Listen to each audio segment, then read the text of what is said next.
Banyak sekali masyarakat yang mengatakan bahwa Kapolresnya perlu mendapatkan evaluasi khusus.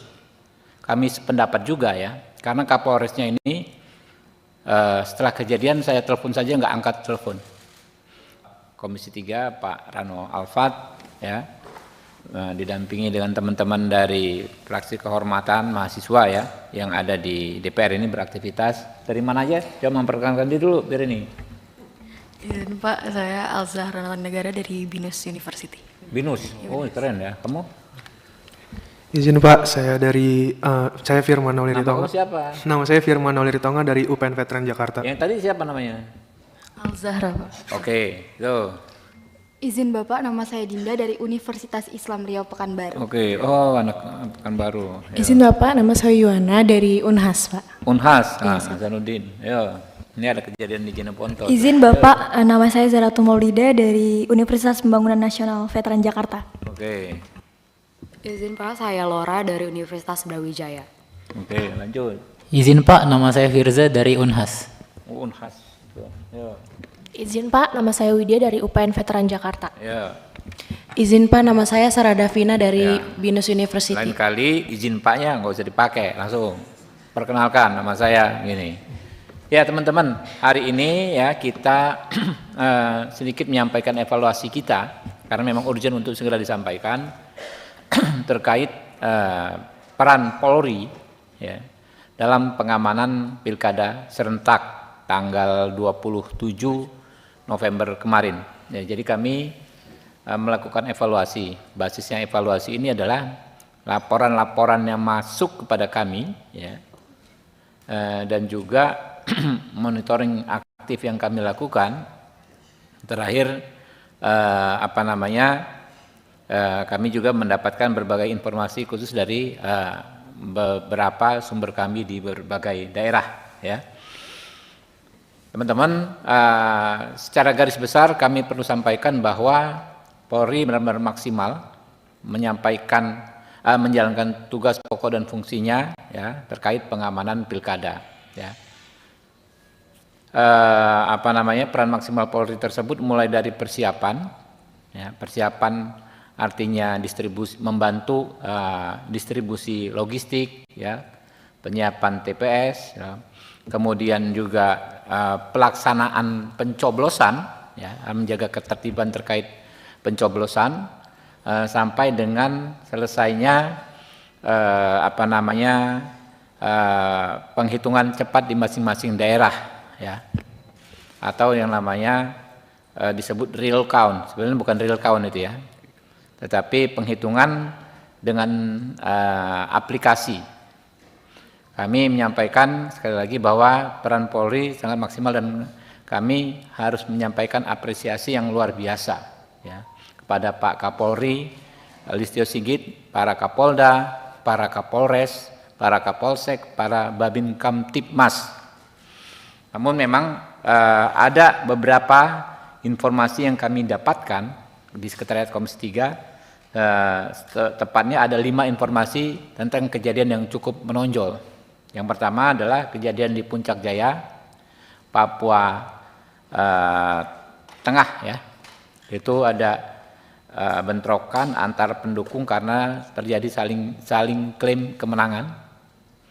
Kami terus pantau kejadian tersebut dan kami anggap respon Polri sudah tepat ya, yaitu melakukan pengamanan dengan tindakan yang tegas dan terukur. Kemudian juga di Memberamo Tengah, Provinsi Papua Pegunungan. Lalu ini juga terkait dengan pencoblosan ya di Papua Tengah ya. Kemudian di Jeneponto, Sulawesi Selatan. Di Aceh, ini yang tadi pagi kami mendapatkan masukan soal adanya saling klaim kemenangan antara 2 kontestan, di mana proses rekapitulasi berjenjangnya saat ini sedang berjalan dan masyarakat sangat meminta kami bersuara agar ya pihak keamanan terutama Polri di sana menjamin ya tidak terjadinya kecurangan ya dalam proses rekapitulasi yang berjenjang tersebut. Lalu yang terakhir yang perlu kami sampaikan juga, kami mendapat desakan dari masyarakat untuk menyampaikan kejadian walaupun tidak terkait dengan pemilu, tetapi perlu menjadi catatan, yaitu penembakan terhadap pelajar sehari menjelang hari H di Semarang, Provinsi Jawa Tengah. Ya, banyak sekali masyarakat yang mengatakan bahwa Kapolresnya perlu mendapatkan evaluasi khusus. Kami sependapat juga ya, karena Kapolresnya ini setelah kejadian saya telepon saja nggak angkat telepon. Bagaimana mungkin kita sebagai pengawas ya, resmi langsung kita ingin mendapatkan informasi dari Kapolresnya tidak diindahkan oleh si Kapolres ini. Padahal peristiwanya sangat luar biasa. Saya dengar memang ada 1 orang meninggal, ya, 3 orang terluka. Lalu dengan seenaknya diklaim sebagai gangster. Gangster seperti apa, gitu kan? Nah, kami akan memanggil khusus si Kapolres ini pada kesempatan yang secepat-cepatnya. Kenapa ini perlu kami angkat kejadian yang di Semarang ini? Ya, karena ini bisa mempengaruhi citra Polri secara keseluruhan. Seolah-olah ya Polri tidak bisa menjaga situasi kondusif. Padahal kejadiannya yaitu di Semarang. Jadi ini nggak ada kami perlu sampaikan ya, agar ya peristiwa ini tidak menodai citra Polri, karena Pak Kapolri, Pak Sigit itu sudah luar biasa kerjanya. Saya sampaikan tadi secara keseluruhan, kalau mau dikasih nilai dari 1 sampai 10, saya berani kasih nilai 9. Ya, kenapa? Ini nggak ada isu-isu apa lagi. Beda dengan waktu pemilu kemarin kan ya, banyak sekali dari masyarakat sipil dan lain sebagainya, ini nggak ada. Tapi kejadian di Semarang ini benar-benar memprihatinkan, dan ini kinerja Kapolresnya ini perlu dievaluasi seperti apa. Ya, jangan sampai nilai setitik merusak susu sebelanga, itu peribahasanya ya. Apalagi Kapolresnya ini susah sekali berkomunikasi. Mungkin ada tambahan dari Pak Rano, Alfat? Ya, mungkin itu teman-teman. Jadi kami terus ini ada masa kerja kita 5 hari ke depan ya. Kami terus membuka diri kepada masyarakat untuk memberikan masukan kepada kami ya terkait pemilu ini ya, karena kan rekapitulasi masih terus berjenjang, tapi dengan teknologi yang ada saat ini ya, kami berharap segala bentuk kecurangan itu akan bisa diminimalisir ya. Teman-teman kan berpartisipasi, semua orang sekarang punya handphone ya, tiap kejadian bisa direkam dan dilaporkan segera. Mungkin itu teman-teman. Ya, ada tambahan? Ada pertanyaan dari teman-teman? Yes.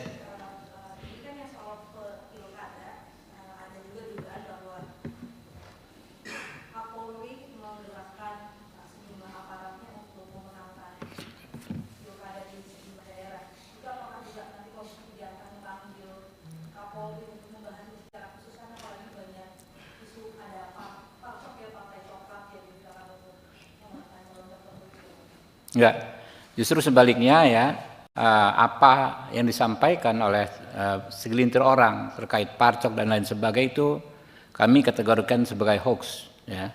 Dan ada juga anggota DPR yang menyampaikan hal tersebut, orang tersebut bahkan sudah dilaporkan ke MKD ya. Karena kami juga anggota MKD ya. Orang tersebut sudah dilaporkan ke MKD, kami ingin meminta keterangan beliau apa yang menjadi bukti. Ya, apa yang menjadi dasar juga disampaikannya tuduhan tersebut.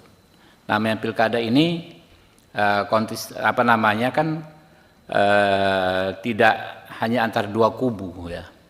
Karena jadi hampir nggak mungkin Kapolri ya menggunakan institusinya untuk kepentingan kubu tertentu, karena di pilkada itu bisa terjadi mix ya antar kubu partai-partai politik gitu kan.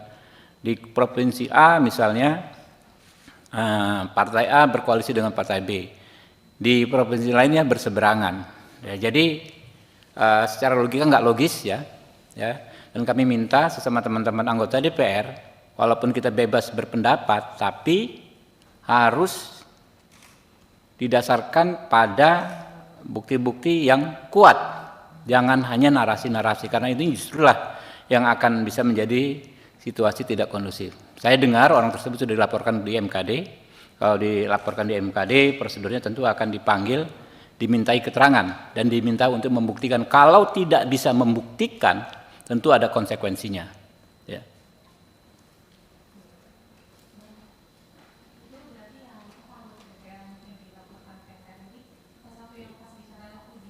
Saya nggak tahu. Pokoknya saya mendengar saya kan anggota MKD ya. Saya mendapat informasi ada anggota DPR yang dianggap menyampaikan informasi yang tidak tepat atau fitnah atau hoax, informasi tanpa bukti bersifat tuduhan. Ya kan anggota DPR itu kalau secara hukum memang imun, tapi di MKD kami punya mekanisme supaya setiap pernyataan itu tidaklah bernuansa fitnah. Gitu. Justru disitulah menerobos yang namanya imunitas anggota DPR tersebut. Memang tidak bisa dipersoalkan secara hukum, tapi tentu bisa dipermasalahkan di MKD.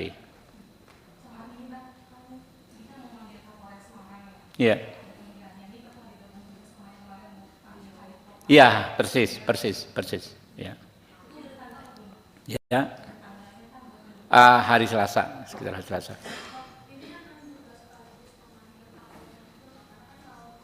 Apa? Mengambil siapa? Oh enggak.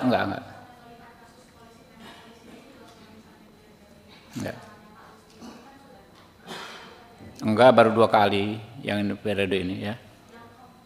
Yang periode ini kan baru 2 kali. Berkali-kalinya dari mana? Baru 2 kali. Ya kita selesaikan. Jadi kita ini maunya yang lebih teknis. Makanya Kadipropamnya kita panggil ya. Kalau Kapolri kan kebijakan secara umum. Ya silakan.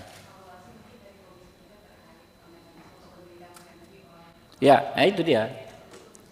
Ya, itu dia. Kalau Senpi ya, yang kita pengen cek itu adalah bagaimana mekanisme audit yang reguler. Kalau orang pertama mendapatkan Senpi oke lah ya, tapi kan situasinya terus berubah ya. Kehidupan orang juga dinamis. Misalnya tahun ini dia santai, tahun depan dia mungkin complicated ya, dia stres dan lain sebagainya. Apakah masih layak untuk menggunakan Senpi? Saya komunikasi dengan teman-teman Polri, katanya sudah ada, tapi sejauh mana penerapannya? Ya, kalau misalnya kayak yang di Semarang, ya ini kan kembali ke fenomena oknum. Oknum itu kan di Polri ada, di DPR banyak, ya kan ya, di legislatif ada, di eksekutif ada. Nah, kalau yang di Semarang dikatakan itu gangster, jangan sampai sudahlah melakukan kelalaian atau bahkan kejahatan dan melakukan penembakan malah membuat stigma-stigma terhadap masyarakat. Namanya tawuran itu kan belum tentu gangster, biasalah anak-anak ya remaja tawuran kayak di dapil saya, ya bukan biasa, sering terjadi, tapi bukan berarti mereka gangster. Gangster itu kan kejahatan terorganisir, ya dia memang tujuan utamanya melakukan kejahatan dalam membentuk kelompok. Apakah hal tersebut yang terjadi di Semarang? Jadi jangan sembarangan, ya. Saya ingatkan penegak hukum kita jangan sembarangan mengeluarkan pernyataan. Bahkan ini kan masih sedang proses juga. Ya.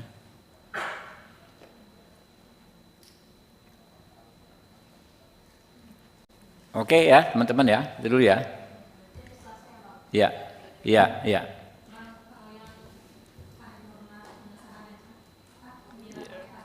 Tanggal 5 kalau salah. Kalau nggak salah tanggal 5, nggak tahu, saya belum dapat info.